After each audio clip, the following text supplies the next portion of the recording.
The only way to beat the market. All right, you ready? I'm telling you, man, this is why you pay me big bucks for my YouTube channel. I'm going to share with you the only way to beat the market. You ready? Take concentrated risk. You got to build a concentrated portfolio. I've shared this with you before with active share. Just means and I'll share it with you again. No, Pablo, oh boy.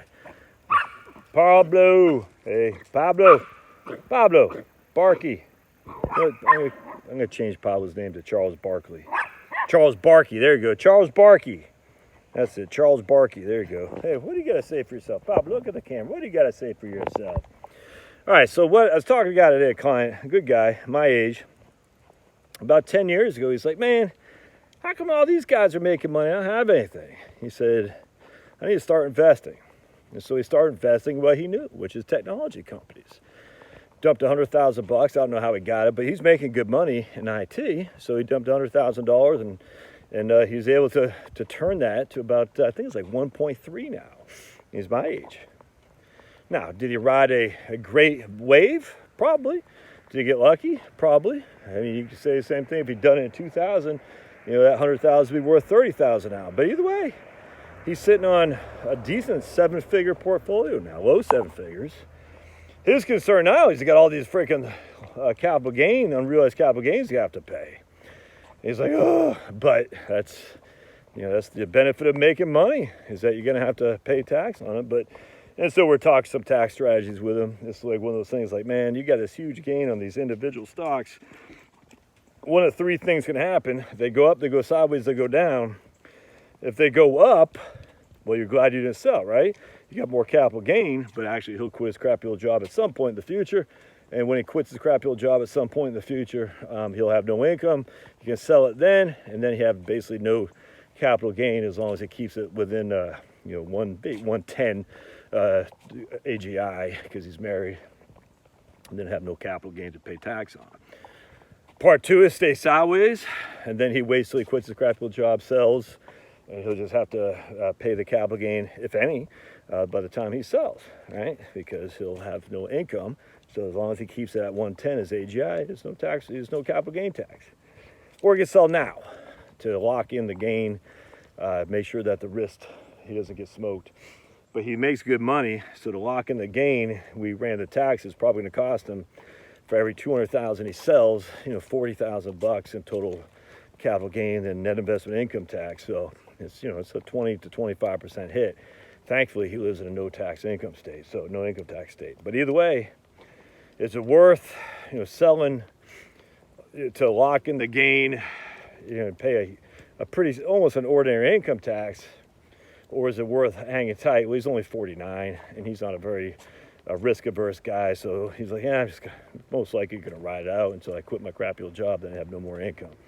So it makes sense to me, but as a financial planner, I have to say, you always got to have, not always, we always caution people against having more than 10% of their liquid assets in one position. So I just have to go on record for that, to which he concurs. Yep, I know, it's a risk I'm willing to take. So, hey man, more power to you. Well, anyway, so I'm sitting there thinking, all right, if he would have been the S&P 500, which has done incredibly well the last 10 years, don't get me wrong, he would not have sitting at $1 million on a $100,000 portfolio. It probably has 600,000. That ain't too bad. I haven't done the numbers, but it just goes to show, anytime you're diversifying, you're inherently admitting that you're not trying to beat the market. I got no qualm with that. But you don't pay somebody to, quote, beat the market and then watch them diversify your portfolio. That's called a closet index. And if they're doing a diversified portfolio, closet indexing, and charge a fee, it's impossible. That's impossible for them to beat the market. If you want to beat the market, you have to take outside risk. It's just that simple. Take outside risk by having a concentrated portfolio.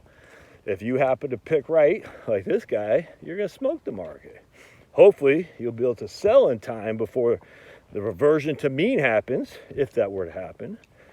But if you want to beat the market, that's how you do it. Concentration, active share. Active share is simply how many stocks does your position have, your holding have, relative to your index. S&P 500 has inherently 500 stocks. If you have 400 stocks, all right, you're mimicking the S&P 500 index by 80%. So your active share is only 20%. You're not very active. You're a closet indexer, all right?